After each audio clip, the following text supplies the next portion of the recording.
പ്രിയപ്പെട്ടവരെ, ഏതോ ഒരു സ്ഥലത്ത് യുദ്ധം നടക്കുന്നതുകൊണ്ട് നമുക്കെന്ത് പ്രശ്നം എന്ന് ചോദിച്ചവർ നമ്മുടെ അടുക്കള പുകയാൻ ഗ്യാസ് ഇല്ലാതെ, നാളെ ഭക്ഷണം പാകം ചെയ്യാൻ കഴിയാതെ ഓരോ അവസ്ഥയിലേക്ക് യുദ്ധം കൊണ്ടെത്തിക്കുമെന്ന് അറിഞ്ഞിരുന്നില്ല. നമ്മളേതോ വിശുദ്ധരാണെന്നും നമ്മെ ഒരിക്കലും ഇത്തരം യുദ്ധങ്ങൾ ബാധിക്കില്ല എന്നും പറഞ്ഞു നടന്നവർ യുദ്ധത്തിൻ്റെ ആദ്യകെടുതിയിലേക്ക് നമ്മൾ കൂടി എത്തിയിരിക്കുന്നു എന്ന് മനസ്സിലാക്കുമ്പോൾ ഇനി കൂടുതൽ ദുസ്സഹമാവാനുള്ള സാധ്യത ഇസ്രായേലും റഷ്യയും ഇറാനും അവരുടെ വാശിക്കും കാര്യസാധ്യത്തിനും പൊങ്ങച്ചത്തിനും അല്ലെങ്കിൽ പ്രതികാരത്തിനും വേണ്ടി പരസ്പരം പോരടിക്കുമ്പോൾ ഇങ്ങൊന്നും അറിയാതെ ഇന്ത്യൻ ജനതയ്ക്ക് പോലും അത് ഇത്രയേറെ പ്രതിസന്ധികൾ സൃഷ്ടിക്കുന്നുണ്ടോ എങ്കിൽ ഇത് അനുഭവിക്കുന്ന ജനതയുടെ അവസ്ഥ എന്താണെന്ന് ചിന്തിച്ചിട്ടുണ്ടോ? ലോകത്തുള്ള ഓരോ മാറ്റങ്ങളും ഇത്തരം അധിനിവേശ ശക്തികളുടെ പോരടിക്കൽ വരെ ലോകമൊട്ടാകെ ബാധിക്കാൻ സാധ്യതയുള്ള ഒരു സമ്പദ് വ്യവസ്ഥയിലും അത്തരം കൊടുക്കൽ വാങ്ങലുകളിലും അതേ രീതിയിലുമൊക്കെയാണ് ഇന്ന് ലോക ജനത ജീവിച്ചു പോകുന്നത്.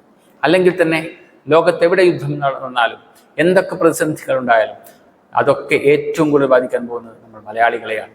അത് ലോകത്ത് എവിടെയായിരുന്നാലും ഏറ്റവും കൂടുതൽ നമ്മെ ബാധിക്കാറുണ്ട്. ഇന്ന് അത് ഇന്ത്യ മുഴുവൻ ബാധിക്കുന്ന അവസ്ഥയിലേക്ക് എത്തിയിരിക്കുന്നു.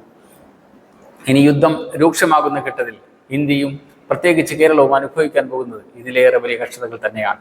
നമ്മളൊക്കെ ഇങ്ങനെ ചിരിച്ച് നിൽക്കുന്നത് നാടും വീടും വിട്ട് പ്രവാസികളായി കഠിനാധ്വാനം ചെയ്യുന്ന നമ്മുടെ സഹോദരങ്ങളുടെ മുമ്പിൽ തന്നെയാണ്. എല്ലാം സുഖ പര്യവസായിയായി സമാപിക്കുമെന്ന് ആശിക്കാൻ വരട്ടെ. പക്ഷം ചേർന്ന് യുദ്ധത്തെ പ്രകീർത്തിക്കുന്നവരോടാണ്, ഹേ നിഷ്കളങ്കരെ, നിങ്ങൾ മനസ്സിലാക്കിയിട്ടില്ല എന്താണ് യുദ്ധമെന്ന്, അതിൻ്റെ കെടുതികൾ എന്താണെന്ന്. ഇതിങ്ങനെ പടർന്നു പന്തലിച്ച് വല്ലാത്തൊരവസ്ഥയിലേക്ക് എത്തുമ്പോൾ മനസ്സിലായിക്കൊള്ളൂ. അത്രയേ ഇപ്പോൾ പറയാനുള്ളൂ. Good bye.